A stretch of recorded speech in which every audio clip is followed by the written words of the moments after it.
It is an honour to be here. It is terrific to be amongst the representatives of the Pratt family, led of course by Jean. The Pratt family have been exemplars of philanthropy as well as exemplars of success in business and service to our community more generally. So thank you so much, not only for your marvellous and generous introduction, but for everything you do for our country. It's also good to be in the presence of Sam Lipsky, one of Australia's most distinguished public intellectuals.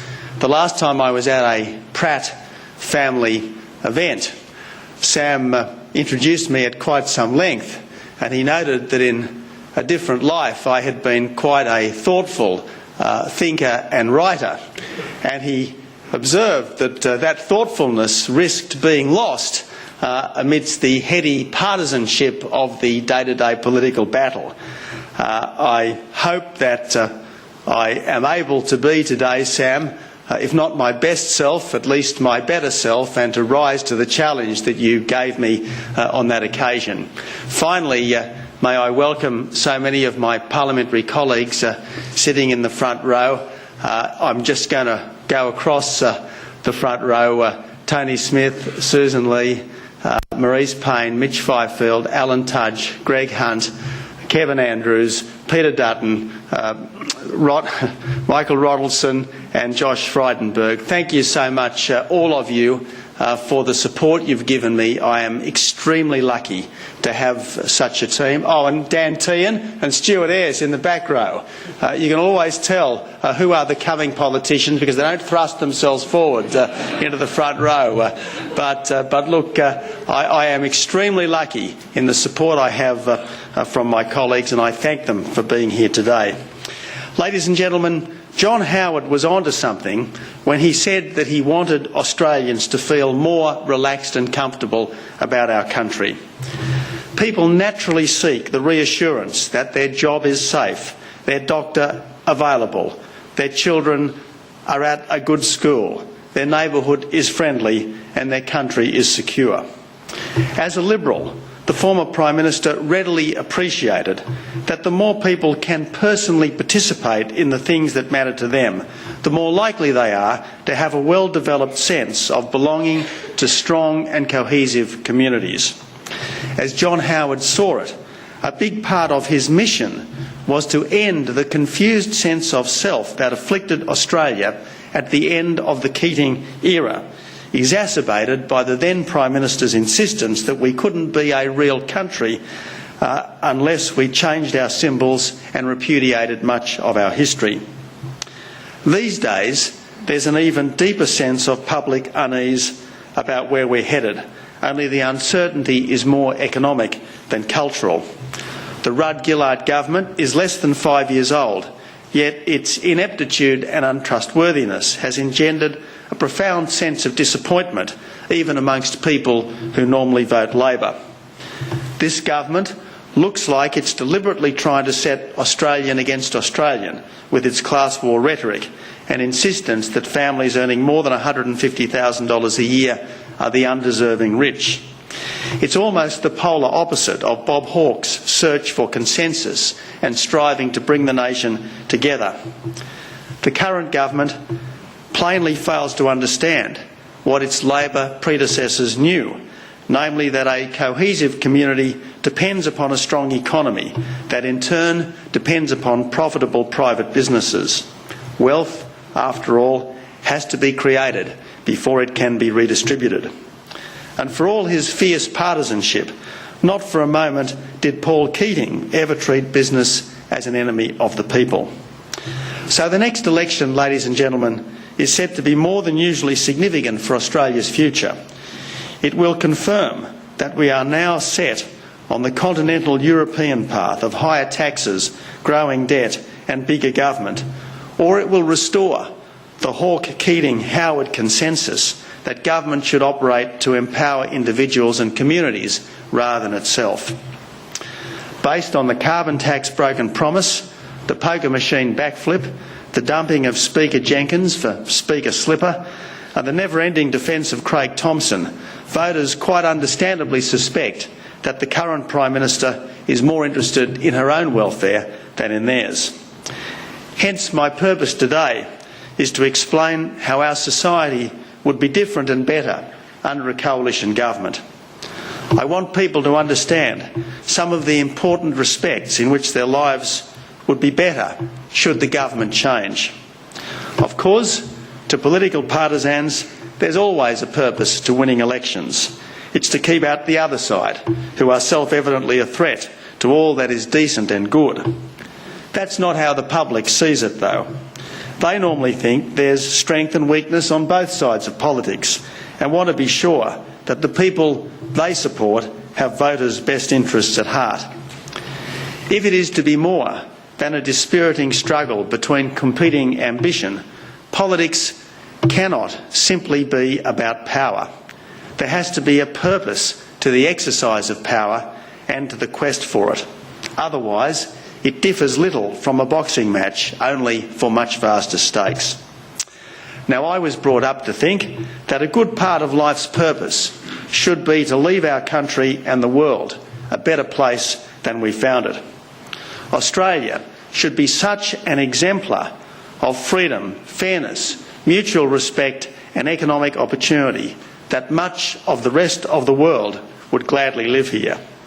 My fear is that current government policies are badly letting our country down, not only making it much harder for Australian businesses and workers to compete, but eroding the confidence that we should have in ourselves and the rest of the world should have in us. Australian suburbs and towns are almost unique in the range of community organisations they spawn, from service clubs to charities, the school and hospital auxiliary, the volunteer bushfire brigade and the local land care group. It's these volunteer associations, the little platoons of life, as Burke described them, between the individual and the state, that give people a wider sense of purpose and belonging. Government can't create these organisations, but it can certainly hinder them, especially if it habitually assumes that the official knows best. Unlike the current government, which seems to think that the resources boom will continue, regardless of how many new taxes are imposed upon exporters and regardless of how hard it becomes to do business here, my expectation is that the Asian century will belong to those who are most efficient at taking advantage of it. That's why the commitments that the Coalition will take to the next election are so focused on giving more Australians a more realistic chance to be economic participants and on making our institutions more responsive to the needs of the people they seek to serve. Today, I'm outlining the Liberal and National Party's plan for stronger communities. It complements the plans for a stronger economy, for a cleaner environment, for stronger borders and for better infrastructure that I've already delivered. It completes the plan for a stronger Australia that I first outlined at the National Press Club in January.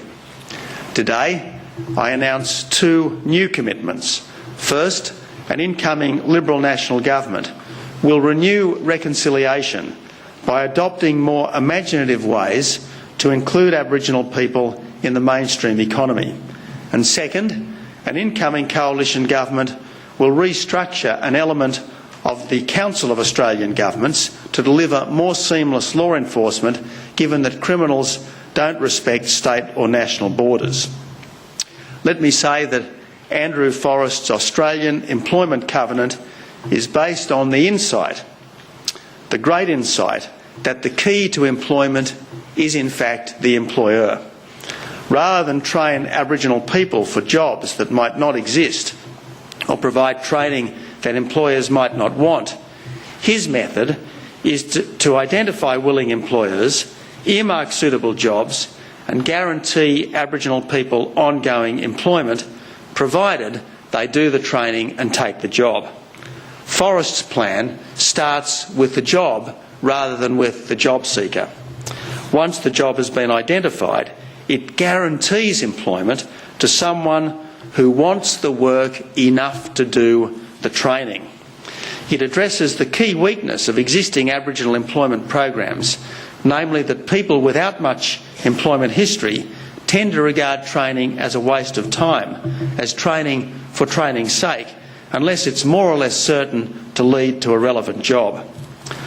So working with Forest's Australian Employment Covenant and Generation 1, an incoming coalition government will fund 4 trial sites for 2 years at a cost of about $10 million from funds from existing Indigenous training programs to train 1,000 unemployed Aboriginal people for guaranteed jobs. Success rates would not have to be very high to be a big improvement on existing programs.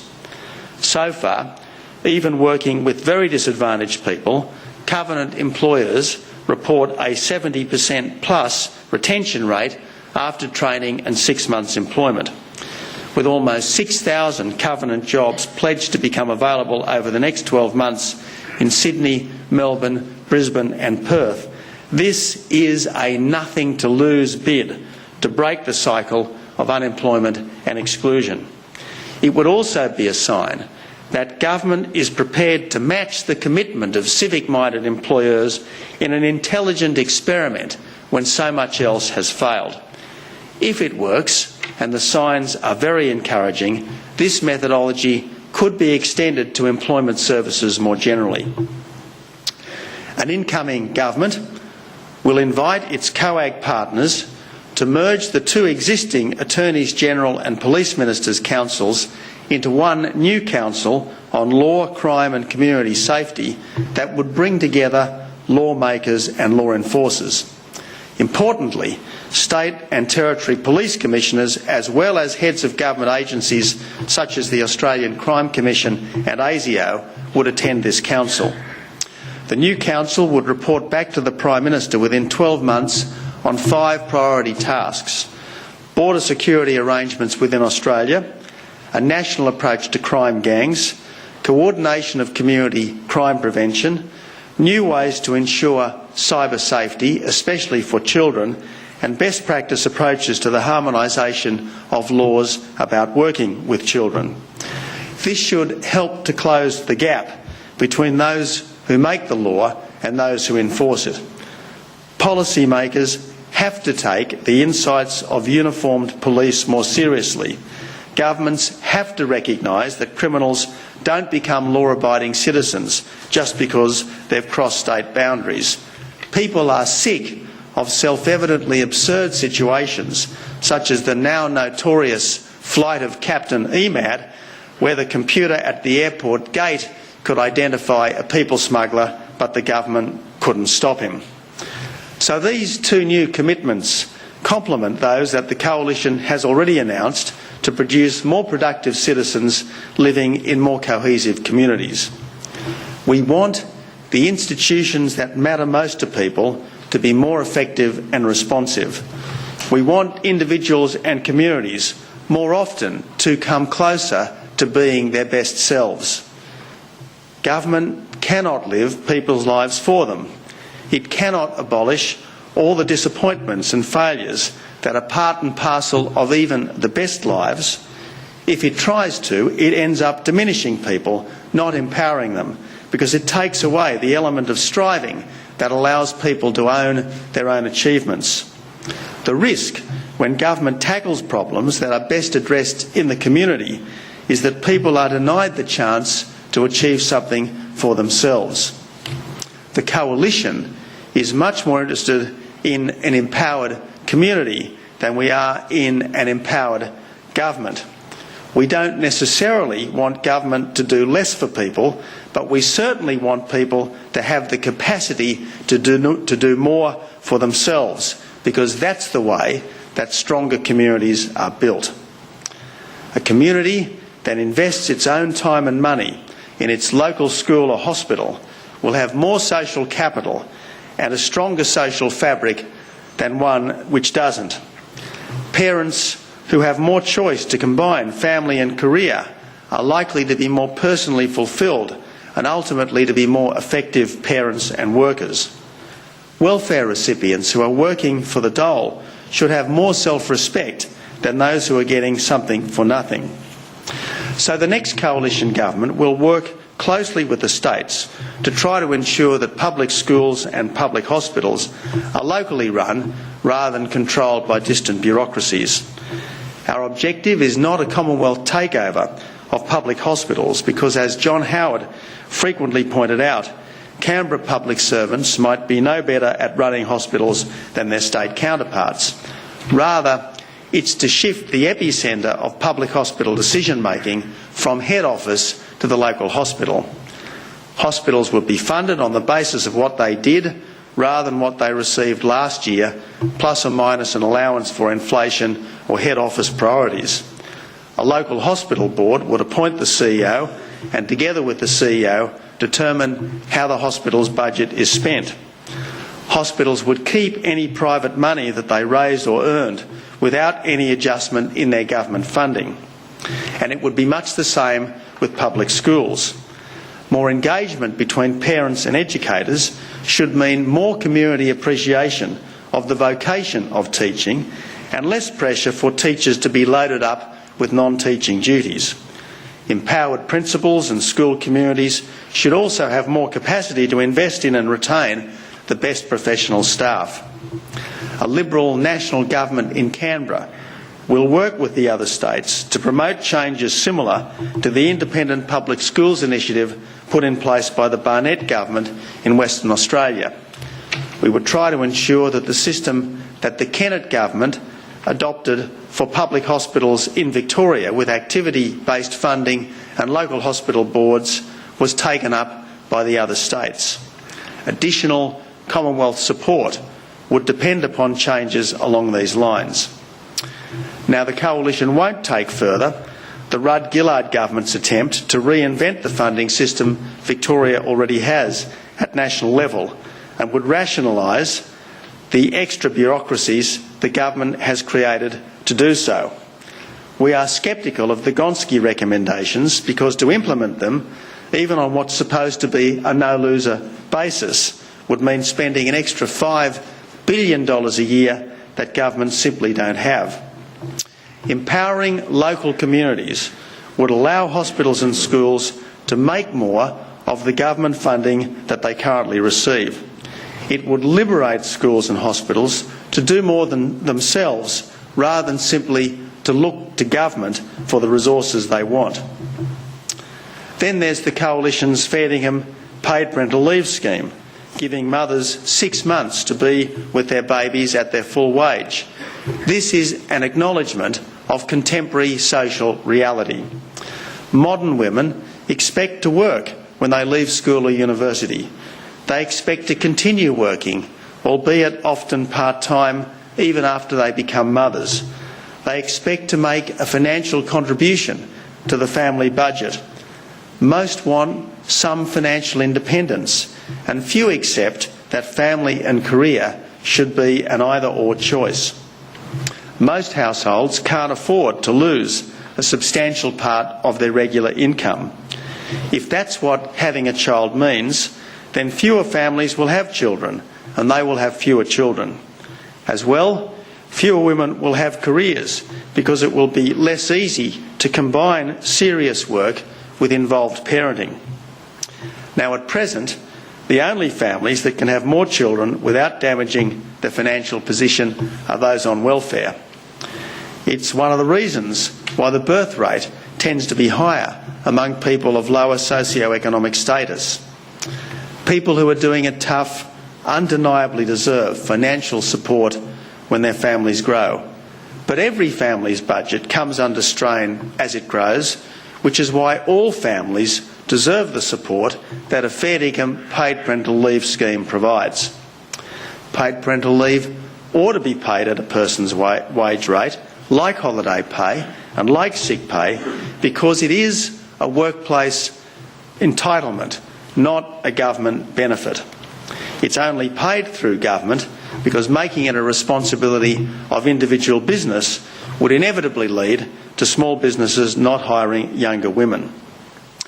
Now, ladies and gentlemen, in the Abbott family, childcare has been a significant topic of discussion for almost 20 years. When our children were young, it was how we could best access occasional care or family daycare for the times Margie was working. More recently, it's been how government policy is impacting on the community-based occasional care centre that Margie runs. Like so many mothers with a family budget to manage, Margie once had to juggle the costs of childcare against the benefits of working. Now, she strives to run a quality service while keeping quality childcare affordable. Childcare enables more parents to participate in the workforce, but it's also an important means of providing early childhood education. Higher quality is important, but so is greater flexibility to accommodate contemporary work patterns with irregular hours. A Productivity Commission review is the best way to investigate the ultimate economic impact of our investment in childcare and how it might be improved with fairer access to in-home care as well as to traditional 8 through 6 institutional care. Now, given the fiscal situation that Labor has created, the Coalition's priority has to be measures that make our people and our economy more productive. In Sir Robert Menzies' words from his famous Forgotten People speech, we want to encourage more lifters, not leaners. As at the last election, it's again our intention to offer very disadvantaged job seekers additional incentives to take work and to keep it, along the lines of the Seniors Employment Incentive that the government has recently announced. As Employment Minister in the former government, I was responsible for a massive expansion of work for the dole and mutual obligation, under which every long-term unemployed person under 50 was expected to give something back to the community. The next Coalition government will fight the tyranny of low expectations by again requiring a mutual obligation activity from long-term unemployed people. The vast majority of prime-of-life people should be working, preferably for a wage, but if not, for the dole. Our focus should always be on what people can do, rather than on what they can't. Continuous, mandatory work for the dole, or work for the dole-like activity, will help to distinguish the genuine unemployed from those who are fussy about the jobs they'll take. It should ensure that people don't get lost in the system, while also reassuring taxpayers that people are fed income when they need support. Now, unemployment benefits should never be the conscience money that society gives to those it otherwise ignores.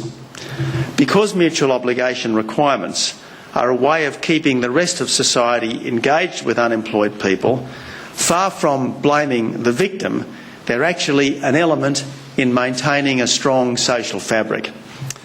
Suspending dole payments for fit young people in places where unskilled work is readily available, as advocated by former Labor National President Warren Mundine, and extending more widely the welfare quarantining for long-term unemployed people now operating in the Northern Territory would be a further means of discouraging a something-for-nothing mindset. Part of building a more inclusive society is fostering more economic and social engagement amongst people who tend to be excluded from the mainstream. Insisting, for instance, that Aboriginal children attend school and that adults attend work programs is a much more effective means of promoting social inclusion than merely adding the term to a minister's title. So the next Coalition government will tighten access to the disability pension and consider a different benefit for people whose disabilities need not be lasting. Our objective will be to work with people to maximise their potential, not to park them on a benefit that often excludes them from meaningful participation in the economy. The Coalition supports the National Disability Insurance Scheme that aims to give everyone with a serious disability the same access to treatment, rehabilitation and support that's currently provided to people injured in traffic accidents or at work.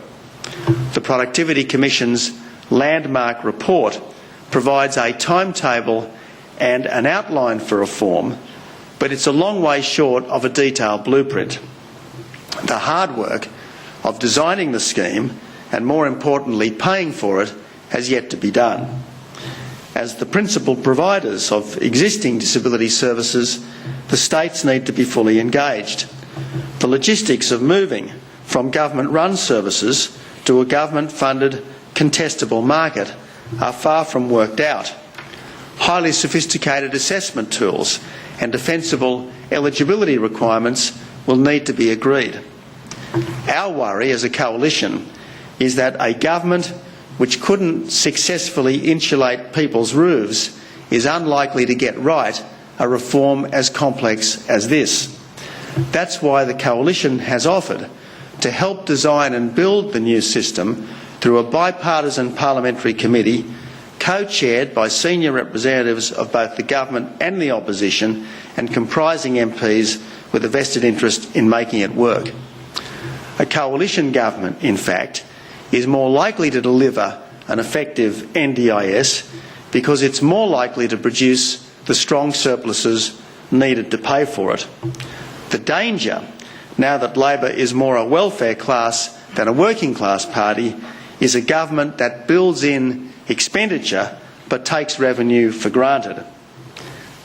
There has to be a national emphasis on productivity, lest ever more people end up receiving ever more benefits paid for by an ever-shrinking workforce. The coalition, ladies and gentlemen, wants an Australia that is prosperous, united and respected, where families' choices are taken seriously by government, where pensioners and carers are regarded as people who have served and are serving our country, where officials understand that the public are their masters, not their servants, where migrants are welcome but borders are secure, where people's taxes give them decent hospitals and proper highways, and where the armed forces represent our country's best values. But we also know that government can't solve all problems and that over-promising and under-delivering politicians are the cause of so much cynicism about our public life. Let me say that from our own experience of participating in our own local community, whether it's serving on the local school Parents and Friends Committee or in the Rural Fire Service, Margie and I know the importance of what people do for love rather than for money. It is the things people choose to do rather than those they have to do that are the real measure of personal worth. More capable and more contented individuals living in stronger and more cohesive communities is the goal of the 5 policy plans that the Liberal National Coalition has announced this year. Because after all, the ultimate purpose of good government is better people. Everything should be a means to this end. A stronger economy means stronger communities with more jobs and better services. It means more scope for lowering taxes so that families are better off, and for increased social spending so that communities can have more of the facilities they need. Stronger borders mean stronger communities, because people will have more confidence in immigration when they know it's run by government rather than by people smugglers. Better infrastructure means stronger communities, because people will spend less time in traffic jams and have more time for the things they need or want to do. A cleaner environment means stronger communities, because people will be more confident that their children and grandchildren will have a good country to live in. Lincoln's famous description of democracy was government of the people, by the people, for the people. And I think politicians should worry less about who's in government and more about who government is for.